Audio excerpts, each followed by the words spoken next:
자, 지난 시간에서 진행합니다. 진행하기 전에 자, 문제 푸는 요령을 하나 말씀드릴게요. 자, 11번 같은 문제는 지금 우리가 어느 파트에 대한 문제입니까? 행위능력에 관한 파트 문제죠. 그래서 결론, 제한능력자는 미성년자, 피성년 후견인, 피한정 후견인 셈이죠. 근데 피특정 후견인은 제한능력자가 아니다, 그죠? 그래서 지문상에서 이자의 행위가 취소할 수 있으려면 뭐요? 이자는 능력자이기 때문에 차고, 사기, 강박 등의 행위만 취소할 수 있을 뿐 이자의 행위는 뭐요? 능력을 이루는 취소할 수 있다 없다? 없다. 근데 법원에서 이자는 능력자인데 법원에서 이자의 능력 범위를 한정할 수 있어요? 없어요? 없습니다. 이자는 능력자이기 때문에. 그래서 법원에서 취소할 수 있는 법률 행위로 정한 경우면 취소할 때 이와 같은 표현이 있을 수가 없어요. 예. 이자의 행위 능력은 뭐요? 법원에서 제한되지 않습니다. 능력자이기 때문에. 그 결론, 우리는 제한 능력자 파트를 보고 있기 때문에 피특정 후견이라면 뭐요? 결론, 마지막 줄이 뭐요? 이자 행위는 취소할 수 있다는 순간 바로 틀려요. 그래서 내가 현재 문제를 풀고 있는데 그 문제가 지금 어느 위치에 있느냐, 그죠? 그래서 항상 생각하면서 읽으셔야 돼요. 따라서 제한 능력에 관한 문제다, 그죠? 이자의 행위가 제한 능력자의 행위라는 이유로 취소할 수 있느냐, 없느냐. 예, 그 부분을 가지고. 그래서 피특정 후견의 능력자이기 때문에 차고 등이 뭐요? 취소 사유가 없는 한 능력을 이루는 취소 못 한다, 그죠? 예, 그 지문. 12번 지문으로 갑니다. 제한 능력에 관한 설명 중 옳은 것은, 자, 법정 추인에 관한 문제입니다.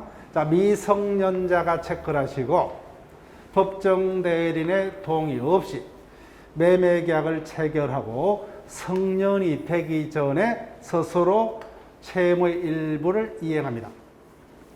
자, 법정 추인사항 145조에서 전부 또는 일부의 이행의 청구, 경계, 담보 제공, 강제 집행 등의 법이 정하는 행위 중에 어느 사유가 있으면은 법에서 추인으로 간주된다, 그죠? 추인되려면 취소권자의 행위여야 됩니다. 근데 취소권자가 행위했다, 그죠? 다만 그러니까 법정 추인되려면 취소의 원인이 종료한 이후에 이 보류가 없어지죠. 그런데 아직까지 성년자가 되기 전에 여하튼 일부를 이행을 하더라도 뭐요? 취소의 원인이 종료하기 전일 거 뭐요? 법정 추인 사유가 될 수가 없다, 그죠? 여전히 취소할 수 있다. 됐습니다. 그 다음 17조 문제요. 피성년 후견인이 속임수로서 상대방으로 하여금 성년 후견인의 동의가 있는 걸로 믿게 했다고 이렇게 적을게요. 믿게 하여 체결한 토지 매매 경은 여전히 취소할 수 있다. 우리 시험에도 책을 뜯고 단골 지문이죠. 즉 피성년 후견인은 10조 1항 피성년 후견인의 법률 행위는 취소할 수 있다고 그죠. 즉 나머지 제한 능력자인 미성년자와 피한정 후견인과 달리 법정 대리인의 동의 없이 한 행위만 취소할 수 있는 게 아니라 뭐요? 동의가 있었더라도 이자 행위는 취소할 수 있다고 그죠. 그렇기 때문에 피성년 후견인의 법정 대리인의 경우는 나머지 제한 능력자의 법정 대리인과 달리 재산 행위에 대한 동의권은 없는 결과가 된다, 그죠? 동의 있더라도 취소할 수 있기 때문에 그 17조 2항이다, 그죠? 동의가 있는 걸로 속이더라도 실제 동의가 있었더라도 취소할 수 있기 때문에 동의가 있는 걸로 속이더라도 여전히 취소할 수 있다. 구별해야 될 게 뭐요? 피성년 후견인이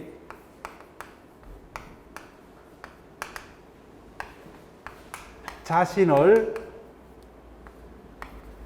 상대방에게 능력자로 속였다, 그죠? 능력자로 속인 경우는 그때는 취소하지 못한다, 그죠? 17조 1항. 그래서 2번 지문과 항상 구분하셔야 되죠. 둘 다가 다 최근에 우리 시험도 떴습니다. 그 다음 3번 가정법원은 본인의 의사에 반해서는 한정후견 개심판 할 수 없다가 아니라 뭐요? 있다죠. 성년후견 개심판과 한정후견 개심판은 뭐요? 본인의 의사만 고려하면 된다, 그죠? 그래서 본인이 반대하도록 할 수 있다. 그 점에서 특정후견 심판은 본인의 의사에 반해서는 못합니다. 그 차이점. 그럼 4번.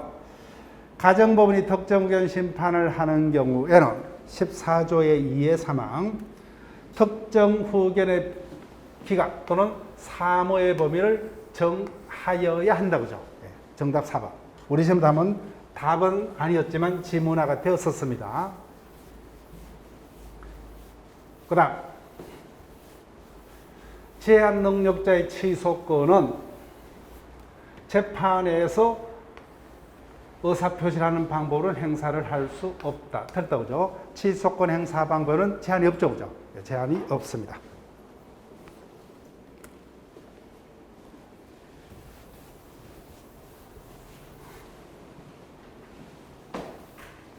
자, 지금까지 제한 능력자 제도에 관한 문제를 위주로 봤습니다. 자, 13번부터는 부재와 실종에 관한 지문이 진행됩니다. 자, 부재와 실종은 22조부터 29조까지 조문이 엮어져 있고, 부재와 실종 제도는 한꺼번에 종합적인 형태의 문제로 뜰 가능성이 더 많습니다. 자, 문제를 보면서 설명을 드립니다. 갑은 가정법원에 의해서 부재자 의뢰 재산 관리인으로 선임이 된 자이다. 다음 설명 중 틀린 것은 갑은 부재자 재산 관리이다, 그죠? 이자의 신분은 법원에서 선임되었으므로 법정 대리인에 해당합니다. 자, 1번 부재자 재산 관리인이 법원의 허가 없이 의뢰 재산을 처분한 행위는 무건대리로 무효이다. 맞죠? 그죠? 무건대리로 무효이다.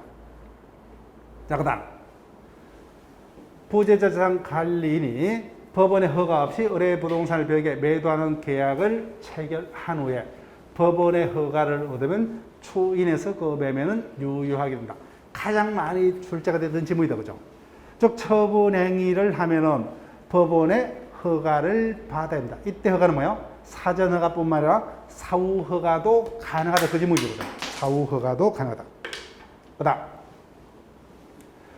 부재자 의뢰 재산은 임대료 청구 처가격 손해배상 청구에서 법원 허가 없이 갑이 단독으로 할 수 있다. 즉 재산 관리인의 권한 법이죠. 이자는 관리 행위는 자유다. 그죠? 관리 행위는 자유로워요. 처분 행위는 법원의 허가를 받아야 됩니다. 그때 관리 행위에는 보존 행위, 이용 계량 행위가 포함되죠. 그때 임대료 청구는 뭐예요? 이용 행위다. 그죠? 그 다음에 부재자 재산은 제3자의 침해를 이유로 그자에게 손해배상을 청구하는 것은 보존 행위죠. 따라서 이와 같은 행위는 관리 행위에 해당하므로 자유로이 할 수 있다. 그 다음 4번 지문은 법원에서 선임된 재산 관리인의 권한 소멸식입니다. 갑이 의뢰 사망을 확인했더라도 법원에 의해서, 자, 키포인트 이 단어다. 그죠? 항상 이 단어를 기억해달라고 그랬죠. 선임 결정이 취소되지 않는 거죠. 계속해서 권한을 유효하게 행사할 수 있다. 선임 결정이 취소가 되었더라도 뭐요? 그자의 효력은 뭐요? 장래를 행해서 뭐죠? 선임 결정 취소되기 전에 행위는 다 유효합니다. 자, 그 다음 5번 처분 행위는 법원의 허가를 받았어야 된다. 그죠? 이때 법원의 허가는 사후 허가도 가능하지만 한계가 있다. 법원으로부터 처분 허가를 받았다 할지라도 그 행위는 누구의 이익을 위해서? 부재자 본인의 이익을 위해서. 그죠? 자, 그래서 5번 지금 볼게요. 의뢰 부동산 처분에 가서 법원의 허가를 얻은 갑이 자기 채무의 담보를 위해서 체크하시면 되죠. 즉 부재자 의뢰 이익이 아닌 자신의 이익을 위해서 뭐요? 의뢰 부동산의 병명의로 저당권을 설정한 행위는 무효이다. 그죠? 무효이다. 그 정답 5번이죠. 틀린 거. 법으로부터 처분 허가를 받았다더라도 그 행위는 누구의 이익을 위해서? 부재자 본인의 이익을 위해서. 따라서 본인과 무관한 정도로 처분한 행위는 무효가 됩니다. 14번 지문으로 갑니다. 실종 선고에 관한 설명 중 옳지 아니한 것은? 자, 1번 지문이 요사이 각종 시험에 자주 등장한 지문 중에 하나입니다. 자연인의 경우 권리농력 소멸 사유는 사망밖에 없죠. 근데 시신이 발견한대요. 그때 잔존 배우자의 재혼 등의 여러 가지 곤란한 법적 문제가 발생할 수밖에 없다. 그죠? 따라서 시신은 발견된 바 없다면 이와 같은 법적인 문제를 해결하기 위해서 법적으로 사망자로 취급할 필요가 있고 두 가지 제도가 있죠. 그죠? 인정 사망제도와 실종제도도 그죠? 실종선고제도. 인정 사망자는 사망자로 추정이 되죠. 따라서 반대 증거로 그 효과를 번복할 수 있다. 실종선고는 사망자로 간주가 된다. 그죠? 따라서 반대 증거만은 그 효과를 번복할 수 없고 선고 자체를 취소해야만 합니다. 그런데 왜 인정 사망 실종 선고가 필요합니까? 그 자를 법적으로 사망자로 다루기 위해서. 그럼 반대로 해서 가면요, 이미 법적으로 사망자로 다루어지는 자에게 실종 선고를 재차 다시 할 필요가 있다 없다? 없답니다. 그래서 이미 뭐요? 가족관계 등록부상 사망자로 기재되어 있는 자는 뭐요? 반대 증거가 없는 한 뭐요? 법적으로 사망자로 다뤄지기 때문에 이 자에게는 원칙 실종 선고를 할 수 없답니다. 자, 그 다음 2번. 실종 선고를 받아 사망으로 간주된 자는 간주로 되기 때문에, 그죠? 간주이기 때문에 선고 자체가 취소되지 않는 한 반정을 통해서 그 효과를 번복할 수 없다. 그 다음 제일 중요한 지문 중에 하나가 3번 지문이죠. 실종 선고가 취소가 되면 원칙 선고로 인한 효과는 소급해서 무효가 된다. 다만 예외적으로 뭐요? 실종 선고 재판을 믿은 자는 보호를 해야 되죠. 그죠? 따라서 예외적으로 언제부터 언제까지요? 실종 선고 후 그 취소 전 체크할게요. 제일 많이 출제되던 지문 중에 하나입니다.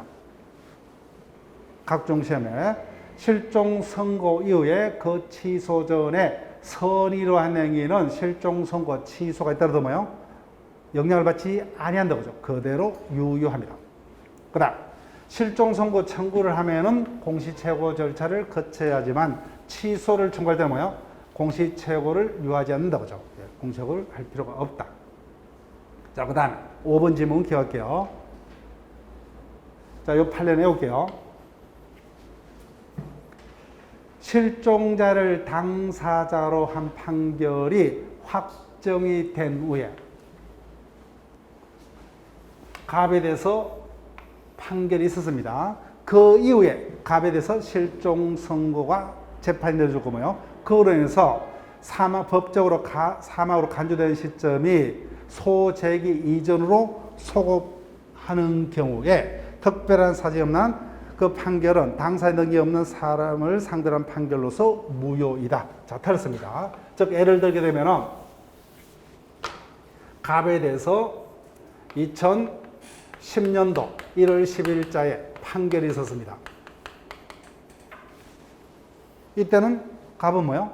실종 선고가 내리진 뭐 없어요. 근데 갑에 대해서 예를 들면 15년도에 1월 10일자에 실종 선고가 청구가 됐고, 그래서 재판이 떨어졌어요. 그래서 실종 선고 재판이 확정돼서 이자가 법적으로 뭐요? 2009년도 1월 10일자에 사망한 것으로 간주됩니다. 그렇지 뭐요? 이 같은 실종 선고 재판이 있기 전에 이미 뭐요? 갑에 대한 판결이 있었다. 그때 판결 당시에는 아직까지 갑에게 실종 선고 재판이 있었다 없었다? 없었죠. 판결 당시에는 법적으로 뭐요? 살아있는 자를 상대로 한 판결이죠. 근데 판결이 확정되면 그 판결은 판결로서만 그 효과를 번복할 수 있을 뿐 다른 것은 판결을 번복 못합니다. 여기에 기판력 제도요. 이미 뭐요? 상소 제도는 없어요. 이미 끝났습니다. 그래서 사후에 실종 선고 재판이 다시 갑에게 내려지고 뭐요? 그로 해서 사망 시기가 판결 이전으로 소급하게 되는 일이 있더라도 뭐요? 그 판결의 효력은 영향이 없답니다. 기판력이 이미 생겼기 때문에. 근데 우리 기판력 제도는 배울 필요가 없죠. 그죠? 그래서 이 판례는 예외적으로 이렇게 기억을 할게요. 예. 최근에 다른 시험에도 출제가 되고 있기 때문에 자, 체크할게요. 실종자를 당사한 판결이 확정된 이후에 그 판결 당시에는 실종 선고 재판이 없었죠. 그 이후에 실종 선고가 확정되어서 그래서 뭐요? 사망 간주 시점이 판결 이전으로 소급하게 되더라도 뭐요? 판결 당시에는 법적으로 살아있는 자를 상대로 한 판결이기 때문에 실종 선고에 따라서 그 판결은 영향을 받지 않는다가 판례입니다.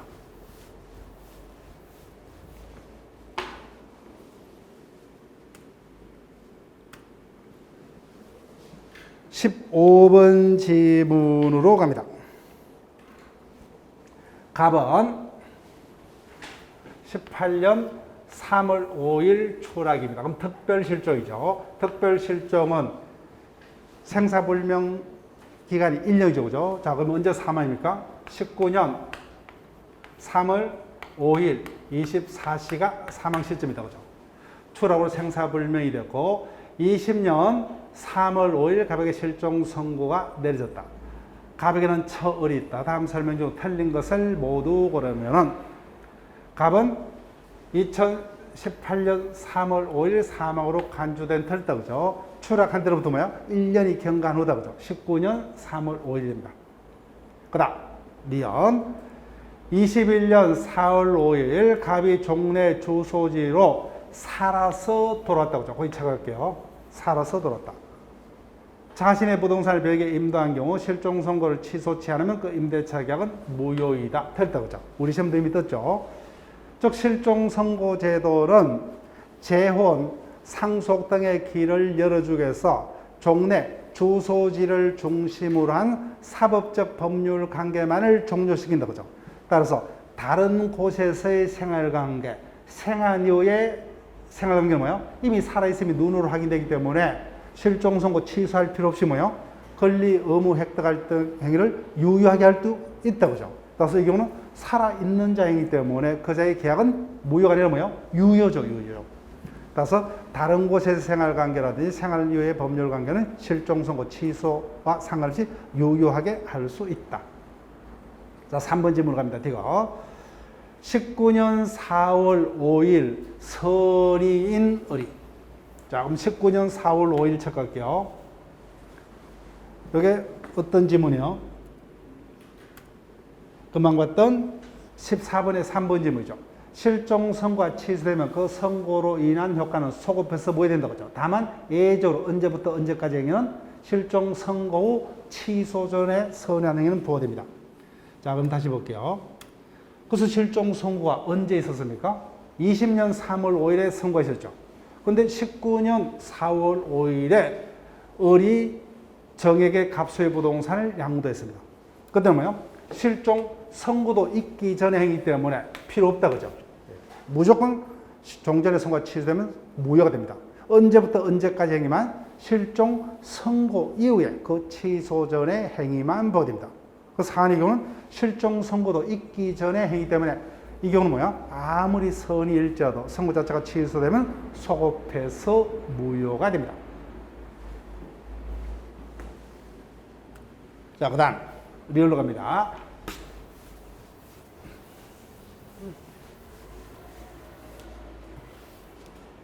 을이 갑의 토지를 상속하여 무에게 20년 4월 5일 매각했습니다. 자, 실종 선고가 언제 있었습니까? 3월 5일 있었죠. 그러면 20년 4월 5일자는 뭐야? 실종 선고 이후다. 그죠? 매각한 후 갑이 살아들어서 실종 선고가 취소된 경우 쌍방 모두가 선의하면 뭐야? 정은 유효하게, 무는 유효하게 소유를 취득하죠. 무효하게 소유를 취득합니다. 그렇지만 무는 유효하게 소유권을 취득하지만 29조형이다. 그죠? 실종 선고를 직접으로 재산을 취득한 상속인은 무조건 반환해야 됩니다. 근데 보니까 뭐예요? 을이 선이죠. 선입니다. 선이니까 뭐예요? 현존하는 이익이다. 그죠? 그래서 을은 무로부터 받은 매매 대금을 갑에게 반환해야 된다. 그죠? 현존이 틀렸습니다. 자, 그러면 지문이 틀린 것을 모두 고르면 다 틀렸죠. 그죠? 다 틀렸습니다. 16번 지문으로 갑니다. 민법상 법인 설립에 관한 설명 중 틀린 것은 사단법인을 설립하려면 최소한 2인 이상의 설립자가 법이 정한 일정한 사항을 서면인 정관에 기재하고 기명 날인하는 방식으로 보죠. 그래서 법인 설립 행위는 사단이 됐든 재단이 됐든 요식행위다. 그죠? 즉 우리 시험범위에 속하는 법률행위 중 요식행위는 법인 설립 행위밖에 없죠. 그죠? 나머지는 가족법 상해 행위 등이 요식행위죠. 그죠? 예. 우리 민법 시험에 들어가는 요식행위는 법인 설립행위밖에 없습니다. 자, 그 다음. 그 사단법인을 설립하려면 설립 시에 정관의 필요적 이상,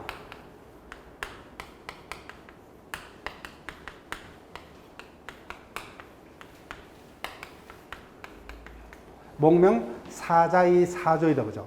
그때 사가 뭐죠? 사무소의 소재지. 반드시 정관에 기재해야 된다. 그죠? 따라서 정관에 사무소 소재를 기재치 않다면 뭐예요? 정관 소재력이 없다. 맞죠? 그죠? 예. 필요적 이상. 그 다음, 사단재단공이 민법상 법인 설립은 주무관청의 설립 허가를 받아야 된다. 근데 설립 허가는 뭐예요? 주무관청의 자유재량에 속한다. 그죠? 그 다음, 4번요. 재단법인의 경우 정관보충제도요. 재단법인의 경우에는 정관의 필요적 이상이 5가지 되죠. 목명 사자의. 그때 설립자가 설립 목적과 자산까지만 정하고 나머지 경미한 것들의 전부 또는 일부를 누락한 경우, 이해관계 또는 뭐요? 검사의 청구에서 그 부분을요, 누가 보충합니까? 법원이 보충해서 설립이 되도록 한 제도를 정관 보충 제도를 한다. 그죠? 그때 보충이 될 수 있는 경미한 것들이 하나죠. 목적 자산은 절대 보충이 안 됩니다. 항상 정관 보충은 그 요건이요. 따라서 지문 보니까 뭐요? 자산 체크할게요. 자산에 관한 교육을 정하지 않고 사망한 대로 그들은 뭐요? 설립이 될 수 있는 방법이 없다. 그죠? 나머지 경미한 것들만 보충이 될 수가 있습니다. 정답 4번. 목적과 자산이 정해진 바 없다면 보충으로 법인이 성립될 수 없습니다. 그 다음 법조문 문제요. 47조입니다. 생전처분으로 재단법인을 설립한 경우 정려에 관한 규정을 준용. 유언으로 재단법인을 설립할 때는 유정에 관한 규정을 준용을 합니다.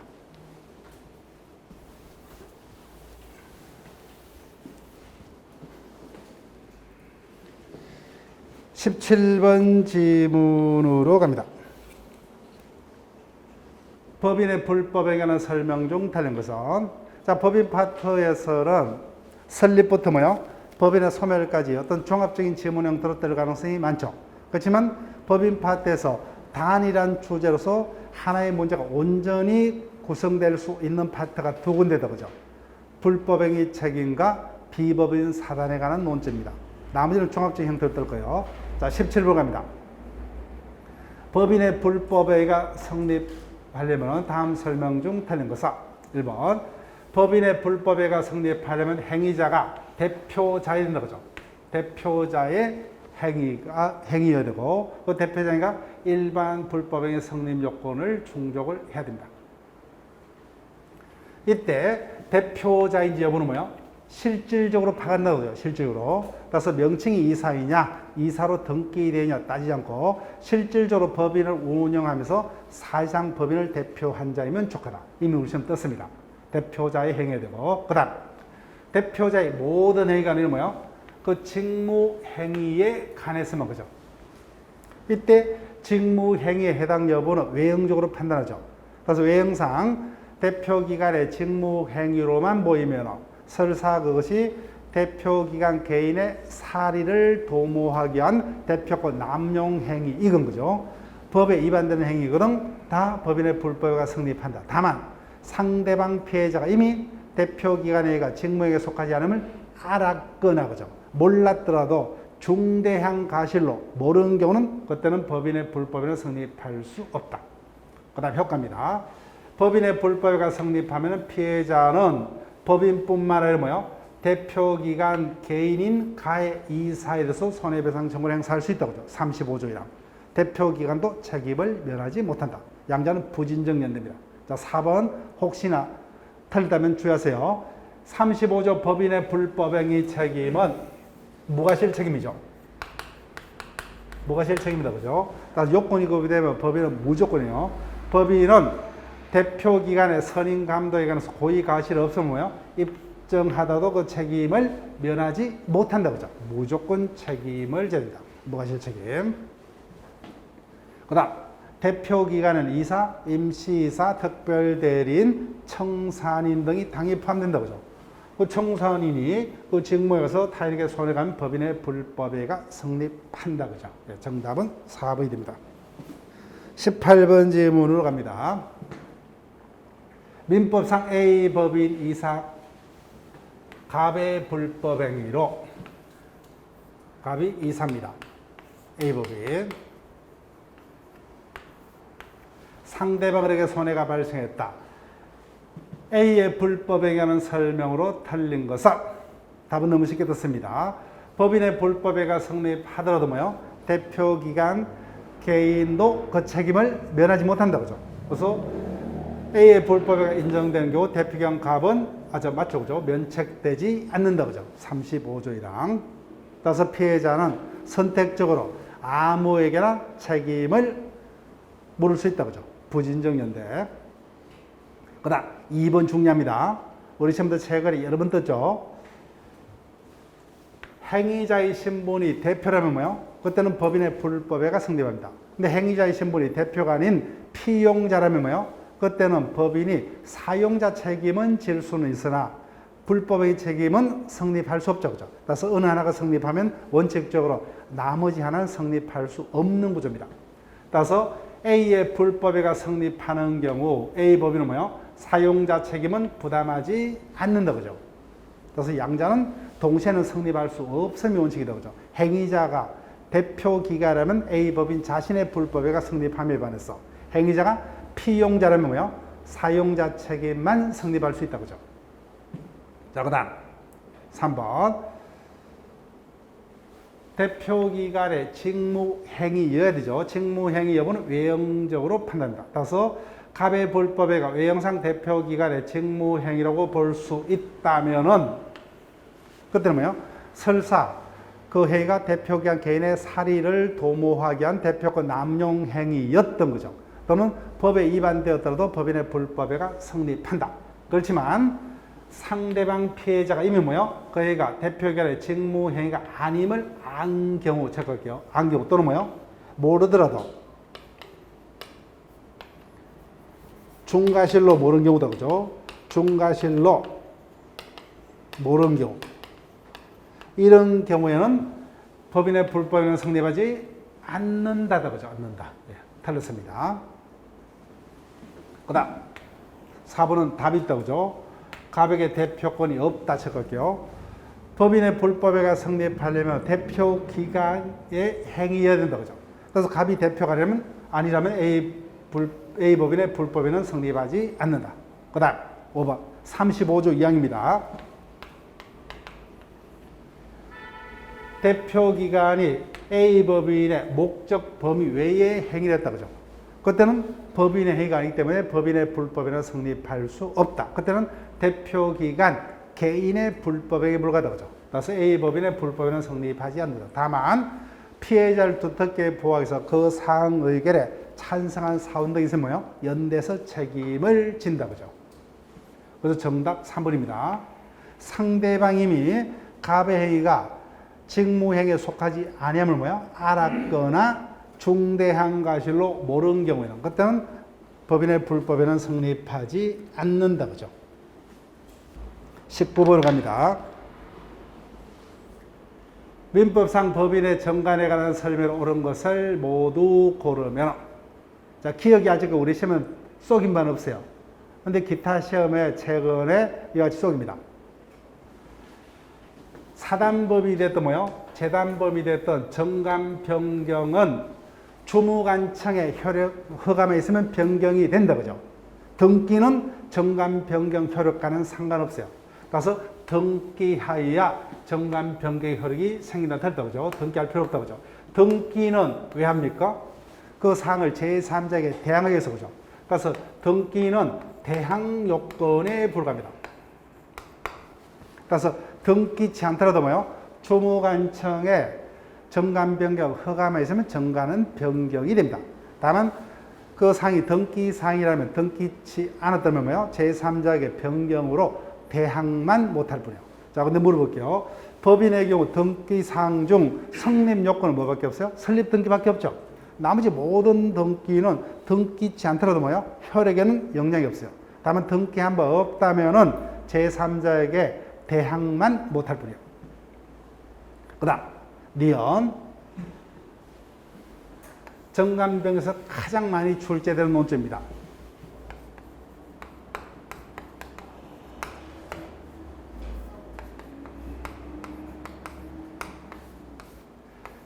재단법인은 원칙적으로 정관을 변경하지 못한다 그죠.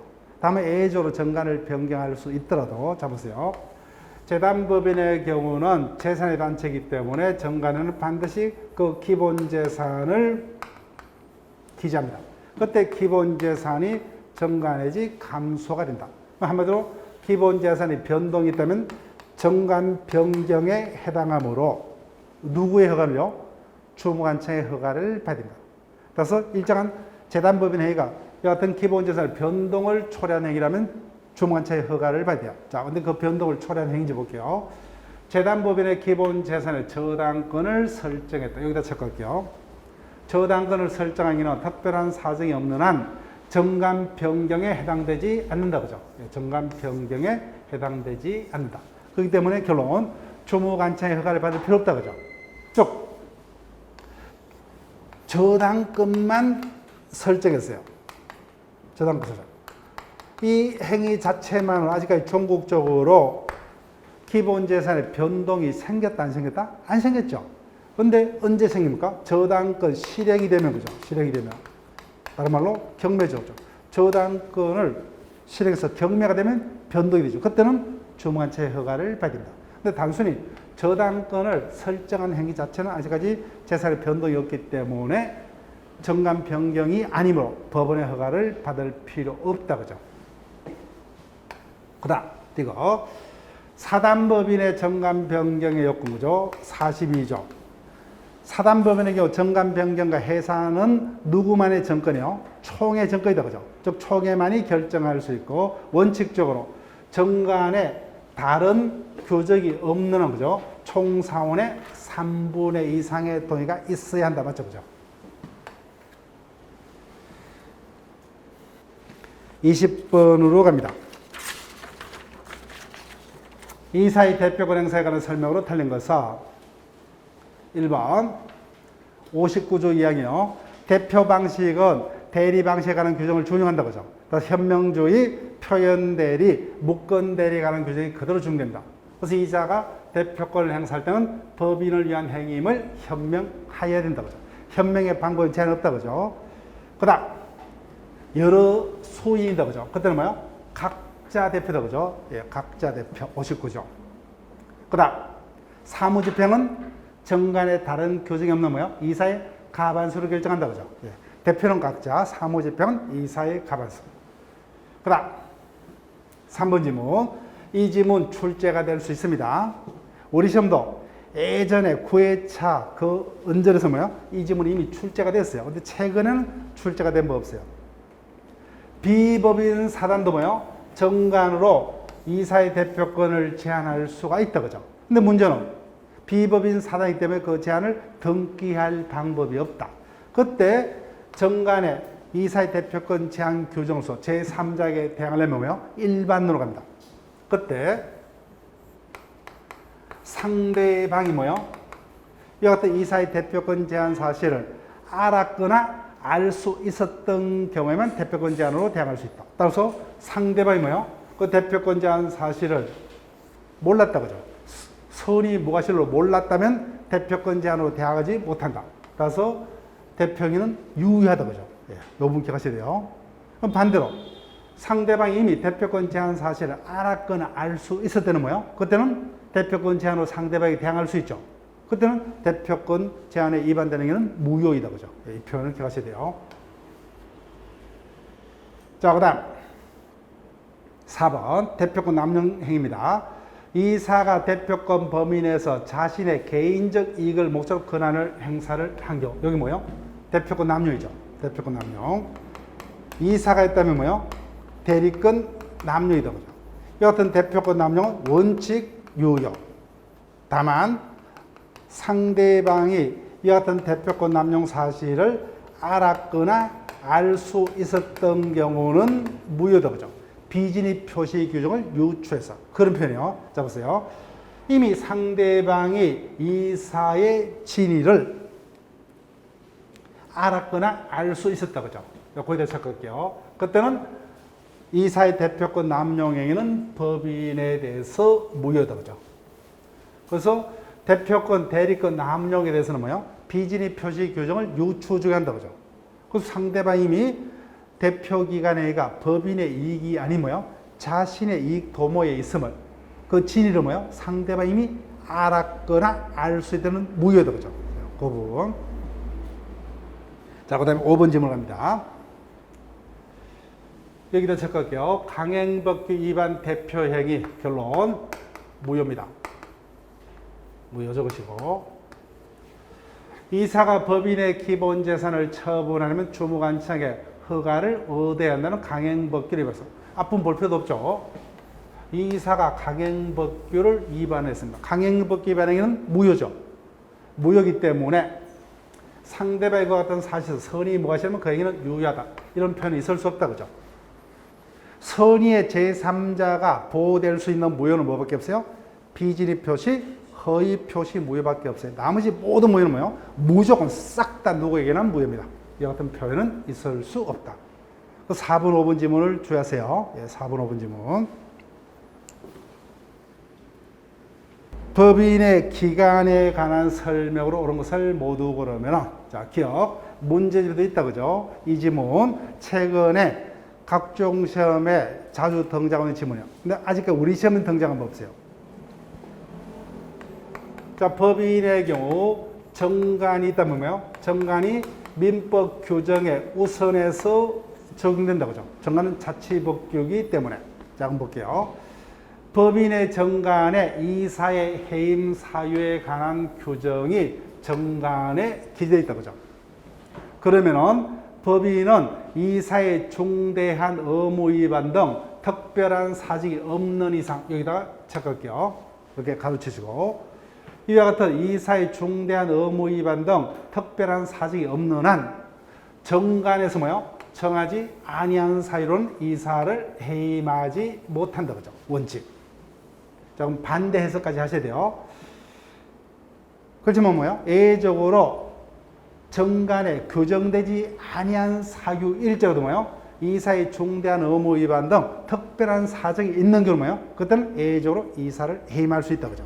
그런 경우가 아니라는 정관에 규정된 사유로만 해임할 수 있을 뿐, 정관에 규정되지 않는 사유로는 이사를 해임하지 못한다.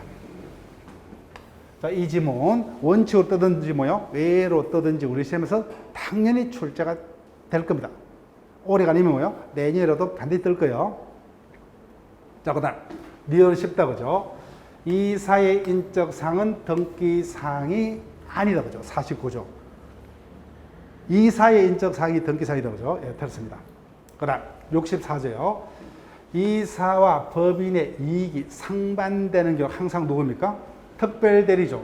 특별대리는 이해관계 등 검사의 청구에서 특별대리는 선임해야 되고, 그때는 뭐예요? 그자가 법인의 대표가 되죠. 맞다, 그죠? 이사가 없거나 결혼이 있는 경우는 누구를 선임해야 돼요? 임시이사를 선임해야 된다, 그죠? 그 다음 이사 파트에서 모든 시험에 가장 많이 떴던 지문이에요. 이사의 대표권은 정관으로 제한할 수 있다. 정관으로 뭐요? 이사의 대표권 제한 규정을 두더라도 이를 제3자에게 대하려면 등기해야 된다, 그죠? 등기치 않으면 뭐요? 악의의 제3자에게도 대항할 수 없다, 그죠? 예, 들었습니다. 가장 많이 출제가 되었습니다. 그래서 정답은 조합은 여러분들 하시고, 22번으로 갑니다. 피법인 사단에 관한 지문이 전개가 됩니다.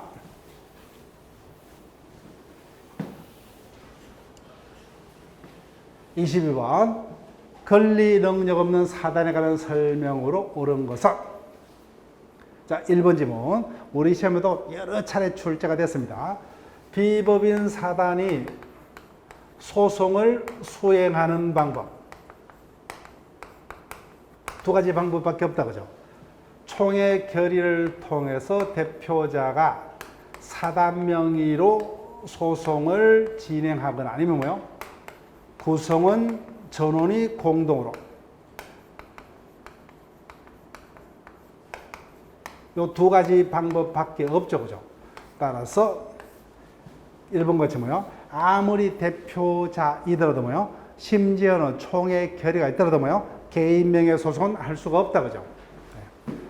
네, 그놈 사단의 구성원은 그거 뭐요? 대표자이고 총회의 결의를 거쳤더라도 뭐요? 그자의 개인 이름으로는 소송할 수 없다. 예. 주요 지문이에요. 우리 시험에서 여러 차례 등장했던 겁니다. 그 다음 2번. 권리 능력 없는 사단의 사원이 집합적으로 물건을 수할 때 뭐요? 총류가 된다. 그죠? 총류. 그렇습니다. 그 다음 3번 주의하시고, 사단법인의 경우에 특유한 해산 사유 중에 하나는 뭐예요? 사원이 얻게 된데도 그죠? 사원이 얻게 되면 해산 사유죠. 해산 사유입니다. 사원이 얻게 돼서 바로 법인이 소멸하는 것은 아니죠. 그죠? 법인은 언제 소멸합니까? 청산 절차가 끝났을 때입니다. 따라서 그 사단은 바로 소멸하여 털다. 그죠? 예. 이런 표현이 있을 수 없죠. 예. 언제 소멸합니까? 청산이 끝나야 됩니다. 따라서 사원이 한 명도 얻게 된 때는 해산 사유에 불과합니다. 얼핏 읽으면 그런 것 같다. 그죠? 예. 3번 질문 주의하시고. 그래서 4번. 권리 능력 없는 사단의 대표자는 필요한 경우에 자신의 의무를 타인에게 포괄적으로 임할 수 있다. 62조. 틀렸다. 그죠? 이 사안은 정관으로 금하지 아니한 사항에 한해서 특정한 행위만을 타인에게 대리할 수 있다. 그죠? 따라서 포괄적 위임은 무효가 됩니다. 이 지문도 요사이 각종 시험에 단골적으로 등장하는 지문이요. 그 다음 5번 56조죠. 사단법인 사원지인은 원칙 양도 상속하지 못한다. 다만 임의 법규이므로 정관, 규약 등으로 해서 뭐요? 상속할 수 있다죠. 있다. 임의 법규다. 그죠? 예, 됐습니다. 23번 질문으로 갑니다. 비법인 사단이라는 설명을 옳은 것은 1번. 얼핏 읽으면은 틀립니다. 어디가 틀리냐? 여기입니다. 모두 체크할게요. 사단법인이라는 민법 규정은 법인이 아닌 사단에 모두 유추 적용된다. 틀렸습니다. 사단법인에 관해서는 뭐요? 우리 민법은 재산관계에 관해서 275조부터 278조 규정만 두고 있을 뿐 나머지에는 규정을 두고 있지 않다. 그래서 어떻게 해결할 것이냐? 판례가 설립 등기를 전제로 한 규정을 제하는 뭐예요? 사단법인이라는 민법 규정을 다 유추 적용한다. 그죠? 그래서 비법인 사단은 등기를 할 수 없기 때문에 등기에 관련 규정은 유추 적용될 수가 없다. 그죠? 예. 그 다음 2번. 그래서 78조 사단법인은 사원이 한 명도 없게 되면 해산해야 된다. 그죠? 해산 사유. 즉 사원이 없게 되면 법인이 아닌 사단은 청산 절차를 거치지 않더라도 즉시 소멸한다. 틀렸다. 그죠? 예. 해산 사유에 불과하죠. 지금 이 표현이 금방 22번 지문에서 뭐요? 23번 지문에서 연속되고 있다. 그죠? 따라서 사단법인의 경우 사원이 얻게 된다. 이는 해산 사유에 불과하죠. 근데 법인의 소멸식은 뭐요? 청산이 끝나야 된다. 그죠? 이는 해산 사유에 불과합니다.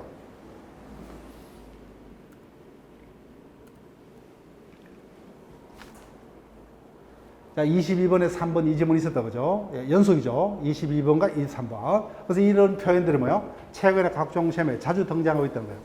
즉, 사단법인의 경우 사원이 한 명도 얻게 된다. 그죠? 이 경우는 해산 사유에 불과합니다. 법인의 소멸 시기는 청산 절차가 끝나야 됩니다. 자, 그 다음 3번. 두 번째죠. 그죠? 비법인 사단도 정관으로 이사의 대표권을 제한할 수가 있다. 그렇지만 등기는 할 방법이 없죠. 그때 제한으로 상대방에게 대항하려면은 정관의 기존 대표권 제한에 가서 상대방이 이를 뭐야?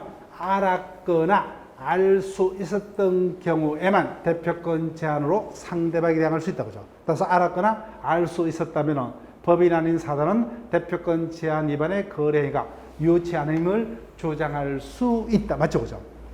따라서 상대방의 선이 뭐가 지르며요? 대표권 제한에 위반한 거래행위도 그대로 유효죠. 그죠? 예, 유효. 이 부분이 주의하시고 출제될 수 있고. 그 다음 4번요. 법인 아닌 사단의 구성원 일부가 집단적으로 사단을 탈퇴했다면 기존의 법인 아닌 사단은 각각 2개의 독립된 사단으로 분열되었다. 엄청나게 열심히 읽었지만 필요 없죠. 그죠? 비법인 사단의 분열은 인정되지 않는다. 그죠? 예. 비법인 사단의 분열은 인정되지 않습니다. 자, 그 다음 5번도 기본 지문이에요.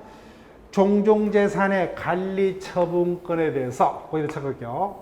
비법인 사단의 경우는 재산의 관리처분권도 정관에서 규정이 없다면 관리처분권은 누가 가집니까? 총회가 가지죠. 따라서 이와 같은 경우에 대표가 단독으로 종종재산을 뭐요? 유약에 처분할 수가 없다. 그죠? 즉 총회 결의를 거쳐야 됩니다. 따라서 총회 결의 없는 처분행위는 무건한 자행위로 무효가 된다. 그죠? 비법인 사단의 재산에 대해서는 뭐요? 정관에 다른 규정이 없다면 관리처분권도 총회만이. 총회 결의 없는 대표자 행위는 무효. 따라서 이 경우는 표현대리도 성립할 수 없다. 그죠? 예, 표현대리가 성립하려면 일단은 그 행위 자체가 유효하여야 하므로.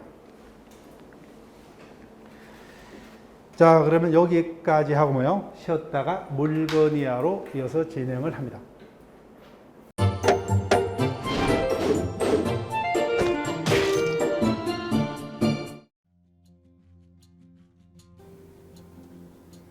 여러분 안녕하세요.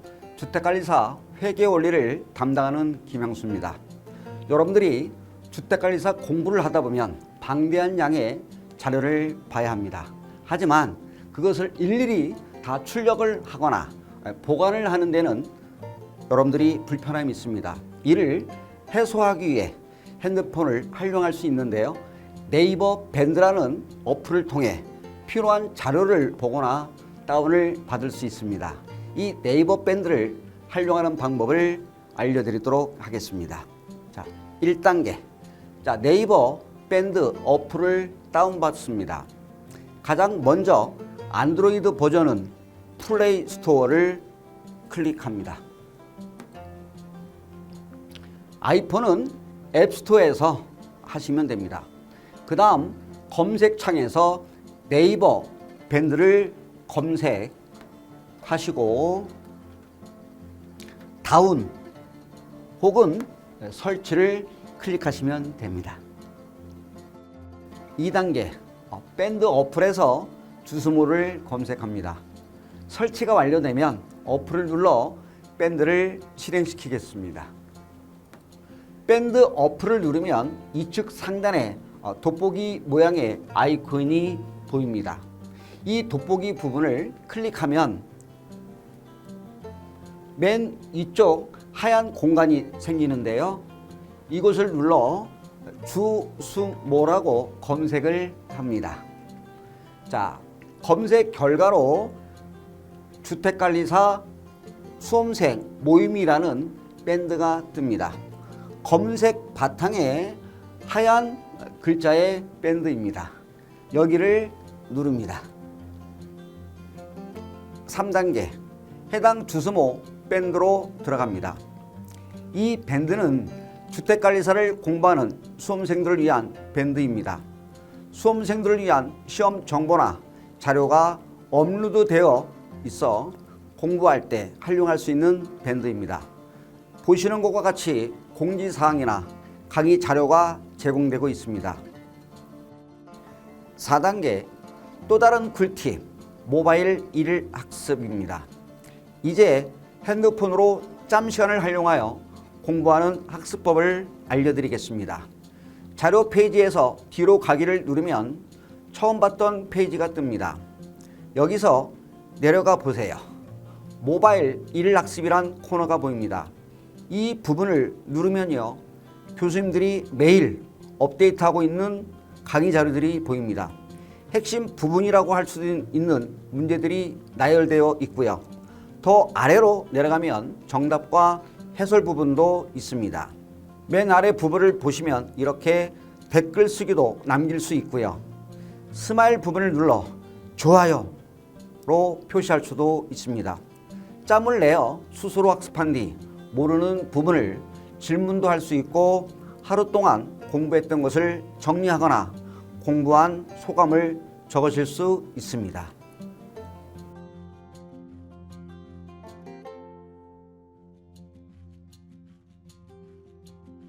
자, 여러분 지금까지의 과정과 같이 주스모 밴드 가입 시 매월, 매주, 매일 업데이트되는 다양한 양질의 자료를 접할 수 있습니다. 꼭 가입하셔서 좋은 자료 많이 받으시고 여러분의 합격을 진심으로 기원드립니다. 지금까지 회계원리 김양수였습니다. 여러분 감사합니다.